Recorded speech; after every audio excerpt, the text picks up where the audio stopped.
Hello students, so ఈ వీడియోలో మనం జూలై 31, 2024 కరెంట్ అఫైర్స్, ఇంకా తర్వాత మెయిన్స్ ఆన్సర్ రైటింగ్, దాని తర్వాత 5 MCQs ప్రిలిమ్స్ బేస్డ్గా క్వశ్చన్స్ అనేవి సాల్వ్ చేస్తాం. సో ఫస్ట్ టాపిక్లోకి వచ్చేస్తే లాస్ట్ డీకేడ్తో కంపేర్ చేసుకుంటే ఎలక్ట్రిసిటీ పవర్ జనరేషన్ అనేది ఈ డీకేడ్లో 80% వరకు కెపాసిటీ అనేది పెరిగింది అనే ఒక పాయింట్. నెక్స్ట్ వచ్చేసి ఇజ్రాయెల్ ఇంకా లెబానాన్లో కొట్లాటలు అయితేనే ఉన్నాయి, చాలామంది చచ్చిపోతున్నారు. సో మ్యాప్లో చూసుకుంటే ఈ కింద పార్ట్ ఇజ్రాయెల్, పైంది లెబానాన్, సౌత్ లెబానాన్ అనేది ఇజ్రాయెల్ ఆక్యుపై చేసుకుంది. తర్వాత నెక్స్ట్ అన్యాచురల్ డెత్స్, అన్యాచురల్ కాజెసెస్ వల్ల 528 ఎలిఫెంట్స్ అనేవి చనిపోయినాయి లాస్ట్ 5 yearsలో. కొన్ని పోచింగ్ వల్ల, కొన్ని పాయిజనింగ్ వల్ల, కొన్ని ఎలక్ట్రిక్ షాక్ తగిలి చనిపోయినాయి.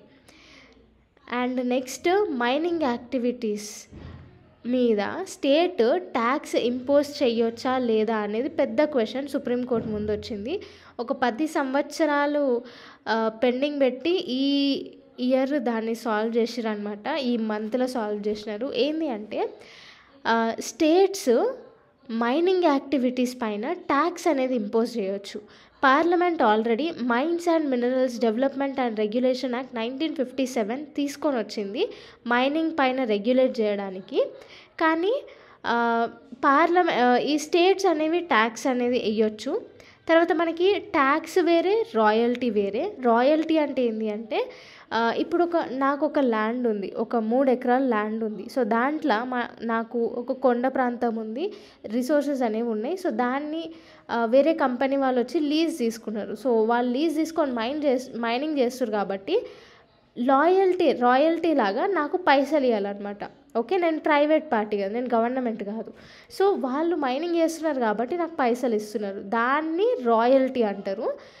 సో వాళ్ళు మైనింగ్ చేస్తున్నారు. సో స్టేట్ రిసోర్స్ అనేది అది కూడా స్టేట్ ల్యాండ్కి సంబంధించిందే కదా, నేను కూడా స్టేట్ సిటిజన్ని. ఓకే, సో ఆ మైనింగ్ స్టేట్ ల్యాండ్లో చేస్తున్నారు కాబట్టి స్టేట్ కూడా అది తలుచుకుంటే ట్యాక్స్లు అనేవి వేయొచ్చు దానిపైన.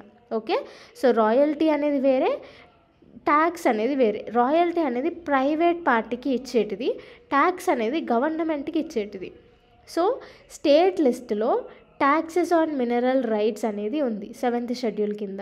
యూనియన్ లిస్ట్లో కూడా మైన్స్ అండ్ మినరల్స్ డెవలప్మెంట్ కూడా ఉంది. అందుకే parliament mines and minerals development and regulation act తీసుకొని వచ్చింది.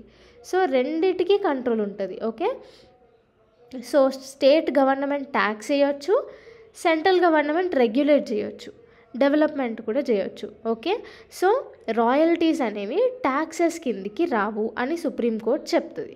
మనకి ఆర్టికల్ 246 కూడా ఉంది, taxes on lands and buildings అని. సో దీని కిందనే మైన్స్ అండ్ మినరల్ ఎక్స్ప్లోరేషన్ వస్తుంది. Okay, so next La Niña. So La Niña అనేది మన ఇండియన్ మాన్సూన్స్కి చాలా మంచిదన్నమాట. సో దీనివల్ల లానినా అంటే ఏమైంది, లానినా మన ఇండియా సైడ్ వస్తే హాట్ టెంపరేచర్ అంటే జెట్ స్ట్రీమ్స్ అన్నీ పసిఫిక్ ఓషన్ నుంచి ఇట్లా మన ఇండియా సైడ్కి వచ్చేస్తాయి అనమాట వేడి గాలిలు. సో వేడి గాలిలు మన ఇండియాకి వచ్చినప్పుడు వాటర్ వేపర్ని కూడా తీసుకొని వస్తుంది. సో దానివల్ల ఏమవుతుంది, ఆ విండ్స్ అన్నీ ఇక్కడికి వచ్చి మన మౌంటైన్స్కి దాకి వర్షపాతం ఎక్కువ అవుతుంది అనమాట. అందుకు లానినా అనేది మనకి చాలా ఇంపార్టెంట్. సో మంచి రెయిన్ఫాల్ అనేది మన ఇండియాకి వస్తుంది లానినా ఉంటే. కానీ మన సైడ్ రెయిన్ఫాల్ ఉంటే పెరు ఇంకా ఈక్వెడర్ రీజియన్లో మొత్తం ఏమంటారు బంజర్ భూములు అంటే డ్రాట్ సిచ్యువేషన్ అనేది అవుతుంది. మళ్ళీ ఆస్ట్రేలియాలో హెవీ రెయిన్స్ అవుతాయి. అండ్ ఇండియన్ ఓషన్ ఇంకా వెస్ట్ పసిఫిక్ ఓషన్లో హై టెంపరేచర్ ఉంటుంది. అందుకే మన ఇండియన్ మాన్సూన్కి ఈ హై టెంపరేచర్ వల్లనే మనకు వర్షాలు మంచిగా వస్తాయి అన్నమాట. సో నెక్స్ట్ చిన్న నాలెడ్జ్ ఇది ఏంటంటే తెలంగాణ ఫైనాన్స్ మినిస్టర్ వచ్చేసి మల్లుబట్టి విక్రమార్క, హెల్త్ మినిస్టర్ వచ్చేసి Damodar Rajanarasimha. Okay, so Netravathi river కర్ణాటకలో ఉంది. ఇది ఓవర్ ఫ్లడెడ్ అవ్వడం వల్ల ల్యాండ్ స్లైడ్స్ అనేవి చాలామంది చనిపోయినారు కర్ణాటక రీజియన్లో కూడా.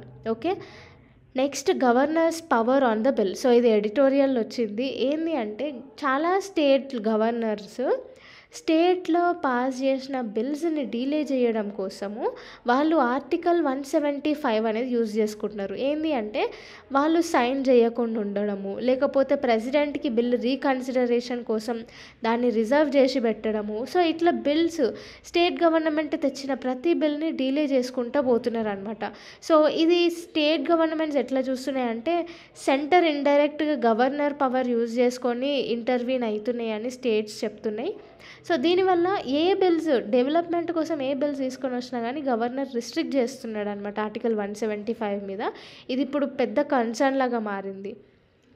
Next Pangong lake. సో ఇది లడాఖ్లో ఉంటుంది. సో చైనా వచ్చేసి సౌత్ బ్యాంక్ నార్త్ బ్యాంక్ని కనెక్ట్ చేస్తూ ఒక బ్రిడ్జ్ని బిల్డ్ చేసేది. సో ఇది మళ్ళీ ఒక టెన్షన్ అనేది రేజ్ అయింది. తర్వాత నెక్స్ట్ కెమికల్స్ పైన, ల్యాబ్ కెమికల్స్ పైన 150% కస్టమ్స్ డ్యూటీస్ అనేది రేజ్ చేసింది మన ఇండియన్ బడ్జెట్లో. సో ఇట్లా కస్టమ్స్ డ్యూటీ ఎక్కువ పెంచితే కెమికల్స్ పైన మన సైంటిస్టులు ఎట్లా వర్క్ చేసుకుంటారు, రీసెర్చ్ అండ్ డెవలప్మెంట్ ఎట్లా అవుతుంది. సో ఇండైరెక్ట్గా ఈ బడ్జెట్ అనేది సైంటిస్టులకి, రీసెర్చ్ అండ్ డెవలప్మెంట్కి, మళ్ళీ రీసెర్చ్ స్టూడెంట్స్కి అంత లాభదాయకం కనిపిస్తలేదు. So research and development, science and టెక్నాలజీకి కూడా ఎక్కువ ఫోకస్ చేయాలి. ఫస్ట్ ప్రిఫరెన్స్ అనేది దీనికే ఇవ్వాలి. అప్పుడే మనము ఇండియా అనేది టెక్నాలజికల్గా కొంచెం ముందుకెళ్తుంది. సో ఇండైరెక్ట్గా ఇప్పుడే రీసెర్చ్ అండ్ డెవలప్మెంట్ని చంపేస్తే ఎట్లా మనం టెక్నాలజికల్గా వరల్డ్తో కంపీట్ అవుతాం. సో ఇది మేజర్ కన్సర్న్ అనమాట హిందూ న్యూస్ పేపర్లో మొత్తం. తర్వాత నెక్స్ట్ వయనాడ్లో కేరళ రీజన్లో వయనాడ్ డిస్టిక్లో మొత్తం ల్యాండ్ స్లైడ్స్ అయ్యి బురద కింద కొట్టుకుపోయిన చాలామంది ఉన్నారు. సో చాలామంది చనిపోయినారు.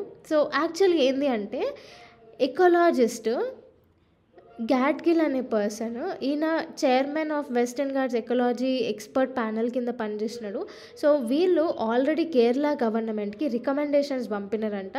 ఈ వయనాడ్ డిస్టిక్ ఏదైతే ఇప్పుడు ల్యాండ్ స్లైడ్స్ అయినాయో అవన్నీ హైలీ సెన్సిటివ్ జోన్స్, అక్కడ అసలు ఏమే డెవలప్మెంటే చేయొద్దు, జాగ్రత్తగా ఉండాలి అని ఆల్రెడీ కేరళ గవర్నమెంట్కి రికమెండేషన్స్ ఇచ్చినారు. కానీ కేరళ గవర్నమెంట్ ఆ రికమెండేషన్స్ అన్నింటినీ ఇగ్నోర్ చేసింది. సో దానివల్ల ఇంత పెద్ద డిజాస్టర్ అయింది అని చెప్తున్నారు.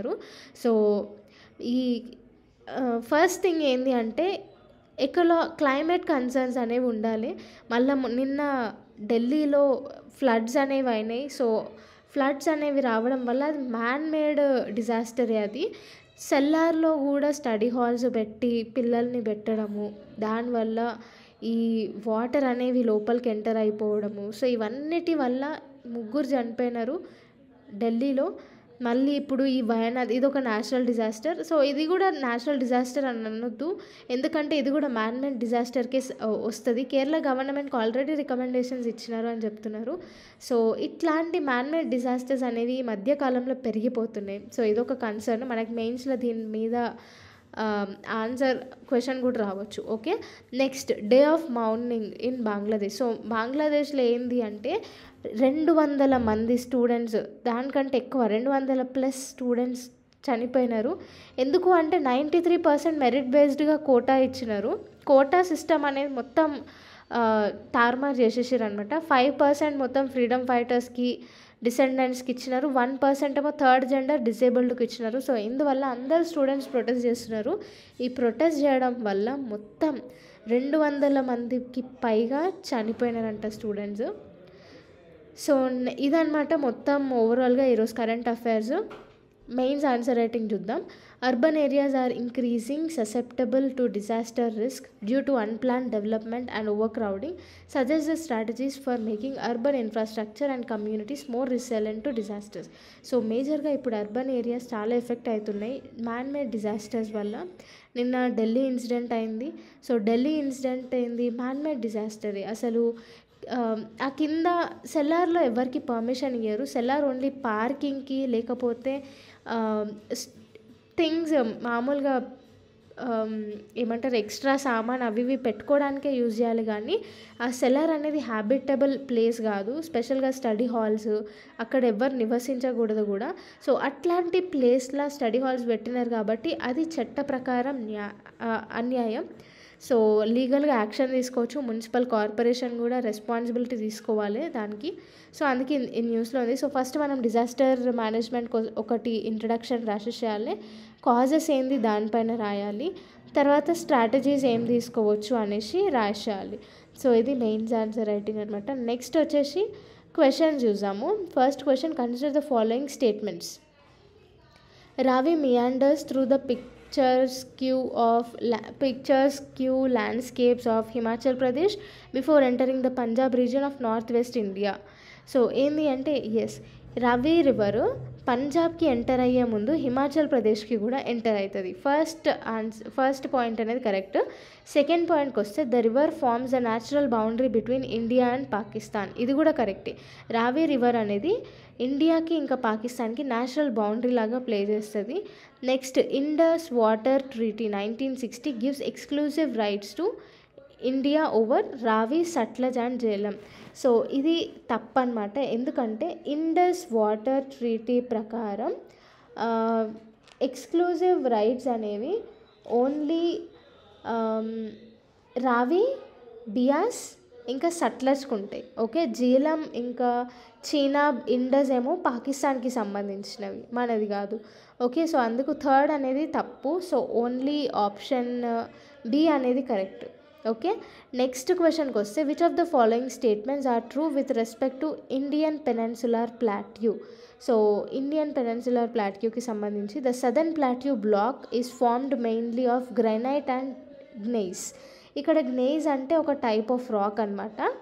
సో ఫస్ట్ ఇది కరెక్టే, మొత్తం మోస్ట్గా గ్రైనైట్, గ్నీస్ వల్లనే ఫామ్ అవుతుంది సదర్న్ ప్లాట్యూ బ్లాక్ అంతా. నెక్స్ట్ పాయింట్ వచ్చేసి, Deccan lava plateau is elevated table and consisting of horizontally arranged lava sheets. So సెకండ్ది కూడా కరెక్టే. నెక్స్ట్ అండ్ ఇంకొకటి, డెక్కన్ ప్లాట్యూ ఏ స్టేట్స్లో ఉంటుంది అంటే మన తెలంగాణలో, మహారాష్ట్ర, ఆంధ్రప్రదేశ్, కర్ణాటక, కేరళ, తమిళనాడు మొత్తంలో డెక్కన్ ప్లాట్యూ అనేది స్ప్రెడ్ అయింది. ఓకే, నెక్స్ట్ మాల్వా ప్లాట్యూ అనేది మధ్యప్రదేశ్, మళ్ళీ సౌత్ ఈస్టర్న్ రాజస్థాన్లో ఉంటుంది మాల్వా ప్లాట్యూ. ఓకే, చూద్దాం. థర్డ్ పాయింట్ ఏంటి అంటే, Malwa plateau dominates the Vindhyan scarps forming the northern flank of the plateau. So third statement కూడా కరెక్టే. ఫోర్త్ స్టేట్మెంట్ వచ్చేసి, the trough of Narmada and Tapi are interposed between the Vindhyan and Satpura ranges. So Narmada and Tapi అనేది వింధ్యా ఇంకా Satpura ranges మధ్యలో నుంచి పోతుంది. సో ఆప్షన్ వచ్చేసి C, అన్నీ కరెక్టే. నెక్స్ట్ వచ్చేసి, with reference to the sea waters density which of the following statements is correct. First statement వచ్చేసి, the higher the temperature of water the lower is its density. So temperature ఎక్కువ ఉంటే water density కూడా తక్కువ ఉంటుంది అని చెప్తున్నారు. Second statement వచ్చేసి, the higher the salinity of water higher its density. Salinity ఎక్కువ ఉంటే డెన్సిటీ కూడా ఎక్కువ ఉంటుంది అని చెప్తున్నారు. Which of the following are correct. So option C అనేది కరెక్ట్. సో రెండు స్టేట్మెంట్స్ కరెక్టే. టెంపరేచర్ ఎక్కువ ఉంటే డెన్సిటీ అనేది తక్కువ ఉంటుంది, మళ్ళా సెలినిటీ ఎక్కువ ఉంటే డెన్సిటీ అనేది ఎక్కువ ఉంటుంది. ఫోర్త్ స్టేట్మెంట్ వచ్చేసి, fourth question, the variation of salinity is different in different seas and oceans is affected by. Option A, rate of evaporation. Option B, amount of fresh water added by streams and icebergs. Option C, mixing of ocean water. Option D, all the above. So seas, oceans la salinity difference అనేది evaporation బట్టి ఉంటుంది, fresh water add అవ్వడం వల్ల ఉంటుంది, తర్వాత ocean water mixing వల్ల కూడా ఉంటుంది. సో ఆల్ ద అబవ్ అనేది correct answer. Next fifth question వచ్చేసి, with reference to the weathering which of the following statements are correct. First statement వచ్చేసి, weathering is a process by which exposed rocks are disintegrated and decomposed in C2. So ఇదేంటి అంటే, weathering అంటే ఏంటి అంటే, ఒక రాక్కి వర్షం పడి లేకపోతే వర్షం పడి క్రాక్స్ లాగా డెవలప్ అవుతుంది. ఆ క్రాక్స్లో ఏమవుతుందంటే మెల్లమెల్లగా చెట్లు, చిన్న చిన్న గడ్డి అదంతా మొలవడం స్టార్ట్ అవుతుంది. ఆ గడ్డి అట్లా మొలిచి మొత్తం క్రాక్ లాగా వచ్చేసి ఒక పార్ట్ లాగా రాక్ అనేది డివైడ్ అయిపోతుంది అనమాట. సో వెదరింగ్ వల్ల ఇది అవుతుంది. ఫస్ట్ స్టేట్మెంట్ కరెక్టే. Next, weathering begins as soon as rocks comes in contact with one or more than one elements of weather on the surface of the earth. So second statement కూడా కరెక్టే. Third statement వచ్చేసి the weathering process by which the outer layers of the rock peel out in the concentric shells due to difference of temperature in the outer layers is called exfoliation. So third statement కూడా కరెక్టే. Option D అన్ని statements correct.